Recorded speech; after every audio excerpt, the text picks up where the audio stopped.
Hi, this is my e-portfolio, which is comprised of all of the foundational review concept maps that we've put together as a class over this semester.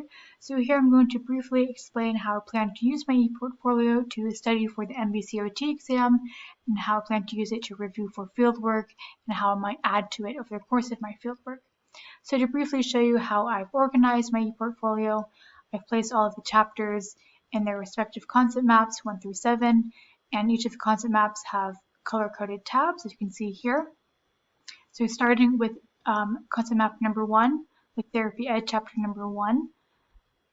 This is a simple kind of basic format for a concept map. My foundational review group was in charge of concept map number 1 and 2, so we went with this simple format for this first one. You can see here that we put the exam hints from the chapter in green text and the cautionary points in red text, that whenever I'm going over this concept map, I can pay attention to those points. And this concept map will be especially useful before taking the exam, because it goes over what to expect from the exam, the procedures, how to sign up for it, and so on. So here we have also second concept map from Therapy Ed is on what to expect on examination day. And these sections are color-coded, and also the cautionary points are in red as previously stated, and the exam hints are in green. So that, again, whenever I'm going over this, I can pay attention to those points. And this is going to be really helpful to go over before sitting for the exam. So then we have a great overview of the OTPF4, of the domain and the OT process, which is a heavy hitter on the MBCOT, so I'll certainly be referencing back to this concept map to really know the OTPF back to back and memorize it well. So here we have more information on the ICF and AOTA terminology. And then we have here a breakdown of OT models and frames of reference from SAMS chapter 5. So the OT models and frames of reference here, you can see, are color-coded and divided into their key concepts and how they are documented, with some helpful YouTube links as well, which I appreciate. So this will be really helpful whenever I'm doing intervention planning over fieldwork, and be really helpful to help me differentiate all the models and become really familiar with them. So then we have SAMS chapter 15, which goes over documentation, goal writing, and other information. So I especially like this breakdown of the FIM and QI, and the fact that I can print off the QI or the FIM and the different FIM levels will be especially helpful during fieldwork. And this nice visual of the prompt hierarchy is especially helpful as well. Also, I really like that the COPM has been included here. So I can print this off for my first fieldwork in mental health. This will be probably a good tool to use during fieldwork. And we have a nice breakdown of the goal formats, as well as the 6 types of goal directions, role delineation of OT versus client. I want to highlight these helpful goal writing examples, and also I especially liked Dr. Smith's PowerPoint on goal writing, and so I've included that here, which is going to be really helpful whenever learning the goal writing specifics of my fieldwork, potentially. So then we have SAMS chapter 17, which goes over the role delineation of CODAs versus OTs, as well as contact notes, and really helpful breakdown of the different types of progress notes, so that, again, whenever I'm fieldwork, I can reference back to this and find the specific progress note format that my setting uses, and this will be very helpful. We also have information on attendance logs, progress flow sheets with some nice examples. I'll especially be sure to review this information on Medicare compliance, as well as intervention planning, evaluation, referrals, and screenings. So then we have Radomski chapter 12, which goes over selection, gradation, analysis, and adaptation. So this will be an especially helpful concept map whenever I'm thinking about how to grade and adapt activities for my clients. And this includes some helpful charts from the textbook. And I like this range of motion manual muscle testing forms. I can print those off and take them with me during fieldwork. And this is just a good breakdown of the chapter with some nice pictures. So then we have Radomski chapter 13 on learning. And again, this is a good breakdown of the chapter, the information on how learning is linked to memory with some nice pictures on errorless learning and some nice charts I can reference back to.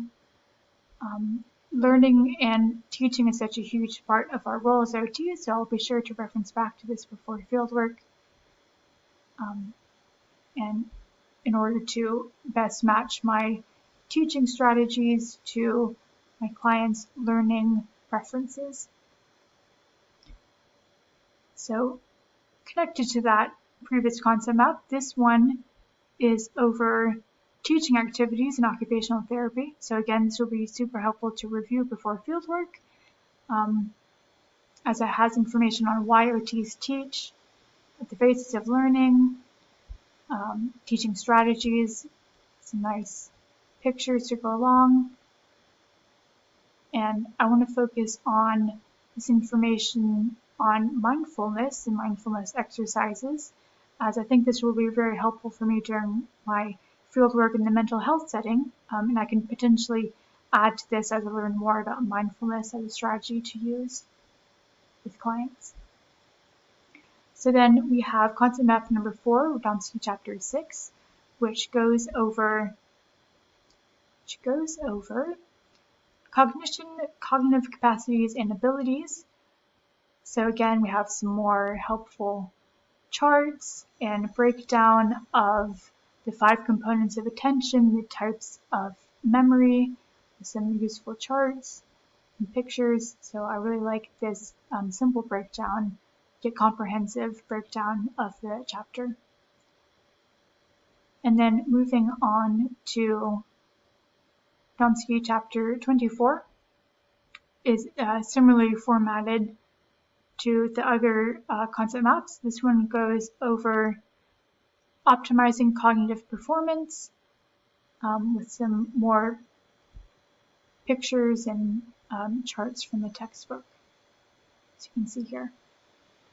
So another good breakdown of that chapter with information on environmental modification training, cognitive stimulation therapy, and other types of training. So then we have Pedretti chapter 26, which goes over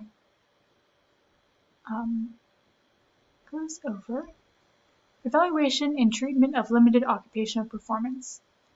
So again, more helpful charts from the textbook that I can certainly reference back to, and information on the impact of memory deficits on daily function, among many other things, and information on strategy training. So good breakdown of the chapter.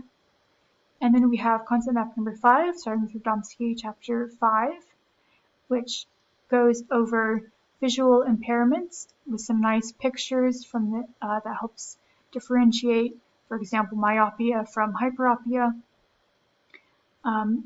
levels of visual impairments, which I can print off and bring with me to fieldwork, some information on visual assessments, confrontation testing I think will be especially useful during fieldwork, and I'll certainly watch this video on how to do confrontation testing, and I can even add to this as I learn more about confrontation testing and visual testing on fieldwork. Up here we have more information on peripheral visual field, hemiacular visual field, visual fields and visual pathways, with some additional resources I'll be sure to reference back to. Then we have Radomski chapter 23, which goes over low vision population and different low vision impairments with some helpful pictures and information on assistive technology tools and techniques and interventions. I especially like the simple breakdown of this chapter and the addition of important safety considerations. And then we have Gradation Chapter 24, which goes over visual processing, visual perceptual processing, breakdown of the CNS and ocular motor dysfunction. You can see here there's a good comprehensive overview of this chapter. And then we have concept map number 6. And I especially, with this concept map, I especially like that the page numbers were included, as you see here, as you can reference back to those page numbers in the textbook and gain more information. This one goes over motor planning and performance, so it has lots of helpful and information on the hierarchical, reflex hierarchical, and systems models of control, with lots of pictures and charts from the textbook, again, in a nice, simple breakdown. Then we have Adaptation Chapter 21, Part 1, which goes over optimizing motor planning and performance in clients with neurological disorders. So a nice simple breakdown of the chapter with information on functional mobility with some good information from good charts from the textbook, information on spasticity and functional use of the arm and hand, and so on. And then we have Part 2 of Adaptation Chapter 1, which goes over NDT, Brunstrom's movement therapy, and I plan to print off this Brunstrom stages of recovery for use on fieldwork, and this will be great to have. We have lots of information here on this chapter. And then moving on to concept map number 5, starting with Adaptation Chapter 22, we have information on optimizing sensory abilities and capacities. So this is a good overview of choosing the intervention strategy, compensation techniques, desensitization, sensory training, some good pictures, sensory therapeutic techniques after CVA.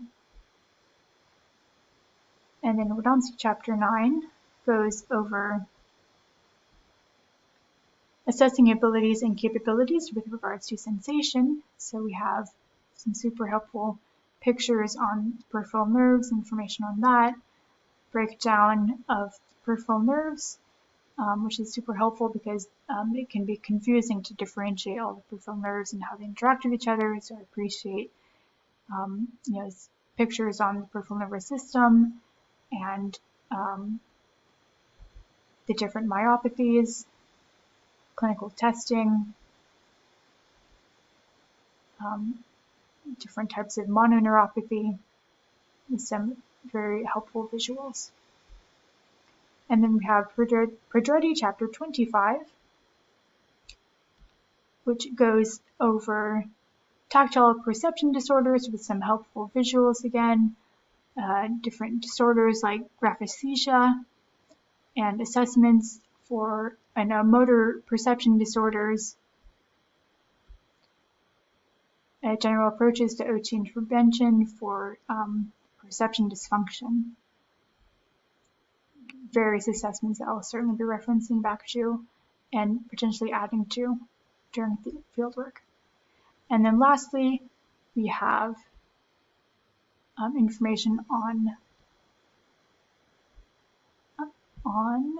we have Gradation Chapter 24, Visual Deficits After Brain Injury.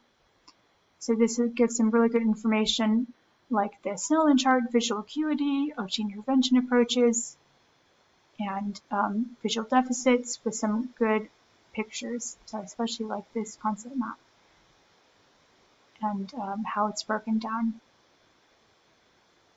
And thank you very much. This completes my